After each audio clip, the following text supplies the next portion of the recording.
이래경 씨 얘기를 해볼 텐데 이래경 씨는 9시간짜리 혁신위원장에 머물 수밖에 없었죠. 이제 논란이 커졌고 자진 사퇴를 했습니다. 그런데 자진 사퇴를 한 이후에도 무언가의 주장을 계속 이어가고 있습니다. 오늘도 소셜미디어에 무언가 글을 하나 올렸습니다. 지난 7일에는 그제였겠군요. 그제는 윤석열 대통령이 검찰총장 재직하고 있을 때 미국의 중앙정보국 수장을 만난 뒤에 아나무인 행보를 보였다. 저것도 이제 논란이 됐어요. 대통령실은 허무맹랑한 얘기하지 마세요. 전혀 사실이 아닙니다. 이렇게 부인을 했었고. 근데 오늘 이래경 씨가 소셜미디어에 또 글을 올렸습니다. 드디어 나의 소셜미디어 내용에 검열이 시작된 듯하다. 시대를 조작하고 왜곡하는 기존 언론과 정치 현실에 맞서 역사와 진실이란 출사표를 던지고자 한다. 여러분들의 격려와 지지를 부탁한다. 이렇게 오늘 오전에 글을 올렸습니다.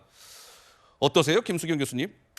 그러니까 이제 머리가 이제 음모론으로 가득 차 있으면 어떤 정보가 들어왔을 때 그것을 합리적으로 처리하는 것이 아니라 그 음모론에 우겨 넣는 거거든요. 그 팩트들을. 그래서 자기가 믿는 그 음모론을 주장하고 근거로 제시할 수 있는 거다라는 착각에 빠지게 되는 거예요. 확증 편향의 오류라고 하죠. 자기의 이미 답은 정해져 있어요.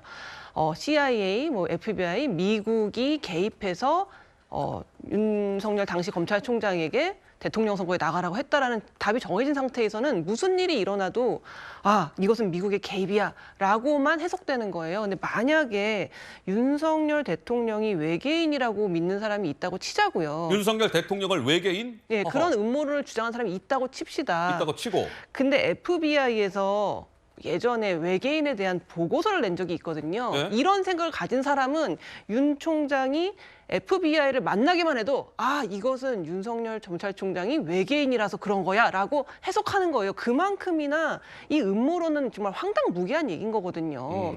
그런데 지금 이런 음모론에 가득 차 있고 게다가 SNS를 검열하기 시작했다라는 약간 피해망상의 이제 증세까지 보이고 계신 것 같은데 네. 이런 분을 혁신위원장에 앉혔었다라는 것도 충격적일 뿐더러 그 뒤로 지금 민주당이 굉장히 난처한 상황이 됐잖아요. 곤혹한 상황이 됐는데 이걸 좀 잠재우게끔 가만히 계시는 게 좋을 텐데 오히려 더 이상한 얘기들을 계속 쏟아냄으로써 이재명 대표의 판단이 정말 이상했었구나. 정말 잘못된 판단을 했었네. 이거를 점점 더 키우고 있는 거거든요. 네? 그래서 좀 민주당에서도 이 이래경 씨에게 좀 자제를 요청할 필요가 있는 것 같고 이래경 씨도 본인의 그러한 판단들이 너무 음모론적으로 내가 치우쳐져 있지 않나. 옛날에 80년대 반미운동하던 그 시절의 사고에 내가 너무 갇혀서 예? 좀 합리적인 판단을 하고 있지 못한 것은 아닌가에 대해서 좀 돌아보실 필요도 있는 것 같다는 생각이 듭니다. 그래서 국민의힘에서는 어찌 이재명 대표께서는 이런 사람을 민주당을 혁신하겠다는 혁신위원장 자리에 앉히려고 했던 것입니까? 놀라울 뿐입니다. 국민의힘에서는 이렇게 입장을 내놓고 있고요. 조금 전 오늘 그 이래경 씨 소셜미디어 글 다시 한번 주세요. 자, 시청자 여러분들은 좀 어떻게 생각하시는지요? 이래경 씨가 오늘 소셜미디어에 드디어 나의 SNS 내용에 검열이 시작됐다. 시대를 조작하고 왜곡하는 기존 언론과 정치 현실에 맞서 역사와 진실이란 출사표를 던지고자 한다. 듣기에 따라서는 향후에 음모론을 계속해서 제기하겠다라는 메시지로도 읽혀지는데 글쎄요, 김유정 의원님 의견은 어떠하신지요? 이 작금의 상황을 보니까 저는 아이고야 이 말밖에 나오지가 않습니다. 사실 이분이 혁신위원장으로 인선이 안 됐더라면 본인이 SNS에 무슨 주장을 하건 민주당과는 관계없죠, 사실은. 그런데 이분이 혁신위원장으로 인선이 됨으로써 이게 모든 게 이제 민주당하고 연동되어 생각이 된다는 말씀이죠. 그게 이제 혁신하겠다고 인선한 위원장을 통해서 점점 더 혁신과는 거리가 먼 방향으로 가게 되는 이런 오류를 범했다는 점에서 정말 안타깝고요. 예? 그런 점에서 저는 인선 전날 조금 그동안 이제 절차상으로 깊은 논의는 없었다 할지라도 최고위원들에게 미리 통보는 했다는 거 아닙니까? 하루 전날에.